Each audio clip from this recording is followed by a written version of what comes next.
আজকে আপনাদেরকে দেখাবো টিউবলেস টায়ার কিভাবে সারবেন হোক আর স্কুটি হোক, সব টায়ারের পদ্ধতিটা একই। আপনি সহজেই সেরে নিতে পারবেন টিউবলেস টায়ারে পাংচারটা উপর থেকে চাকা না খুলে। জায়গায় পাংচার সেরেছেন সেই জায়গায় আর পাংচার হবে না। আপনি এইটা বাড়িতেই বসেই করতে পারবেন। আর এই টুলসগুলো কোথায় পাবেন সেটাও বলে দেবো আপনার। দেখুন আবার একটু পরেই ওই জায়গাটাতেই জলের ভুড়ভুড়ি আসছে।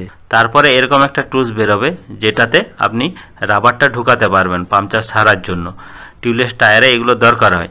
তারপরে এরকম একটা রাবার স্টিক পাবেন যেটা টায়ারের মধ্যে ঢুকাতে হয়, তো এগুলো পাবেন। তারপর একটা এরকম সলিউশন পাবেন, এই সলিউশনটাও থাকবে ওর মধ্যে। পুরো সেটটাই কিনে নেবেন, পরে কিনতে গেলে সব লুজ লুজ পাওয়া যায়, কোনো অসুবিধা নেই।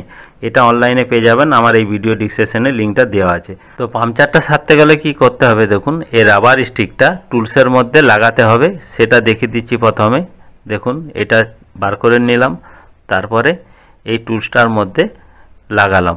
এই টুলসটার মধ্যে মধ্যে যেখানে কাটা ভাগটা আছে সেখানে ঢুকাতে হবে, যেমনভাবে আপনাকে আমি দেখাচ্ছি।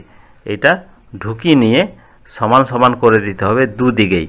কম বেশি হলে যখন আপনি টায়ারে পাংচারটা সারবেন তখন একদিকটা বেরিয়ে থাকবে, একদিকটা ঢুকে যাবে, এরকম হতে পারে। তো দেখুন এরকম সমান করে নিলেন, মধ্যেটা টুলসের মধ্যে হবে। আপনাকে দেখাচ্ছি কেমন করে। দেখুন টায়ারে যে জায়গাটা ছিদ্র ছিল সেই জায়গাটায় এরকম করে দিয়ে প্রেসার দিয়ে দেখুন আরামসে এটা ঢুকে যাবে।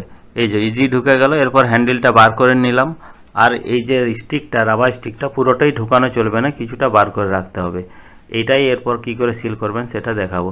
আর এটা যদি আপনি ছেড়ে দেন তাহলে হয়তো এখন হাওয়া খুব বেশি থাকলে আর একবারে গোড়ার থেকে কাটবেন না, ঠিক আছে? তাহলে সিল হবে না। তো দেখুন এটাকে আমি একটু জল দিয়ে দেখাচ্ছি, এখন হাওয়াটা বেরোবে না।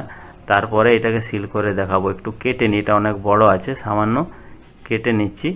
কেটে এটাকে সিল করে দেবো। আপনি যদি না কাটেন তাহলেও চলবে, কিন্তু অনেক বড় থাকলে সিল করতে অসুবিধা হয়, তার জন্য এটাকে একটু কেটে নিচ্ছি আমি। আর আপনি যে সিল করতেই হবে সেটাও কোনো ব্যাপার নেই, সিল না করলেও চলবে, কিন্তু আমি যে পদ্ধতিটা দেখাচ্ছি সেটা করলে আর ওই জায়গায় পাংচার হবে না। তো দেখুন সিল করার আগে টায়ারটায় বাতাস দিয়ে একটু জল দিয়ে দেখিয়ে দিচ্ছি যে ওই জায়গাটায় ভালো করে পাংচার সারা হয়েছে, একটুও বাতাস বেরোচ্ছে না। এরপর সিল করতে পারেন, নাও করতে পারেন, আপনার ব্যাপার। সিল করতে হলে আপনাকে এই রাবার স্টিকটা একটু সলিউশন বুলাতে হবে, ম্যাচেস মেরে দিলে ধরে যাবে। কিছু সেকেন্ড পরে এটাকে বন্ধ করে দিতে হবে, তারপরে গাড়িটা চালালেই এটা সিল হয়ে যাবে। এটা পুরো সাবধানে করতে হবে। তো দেখুন এটা সিল হয়ে গেছে।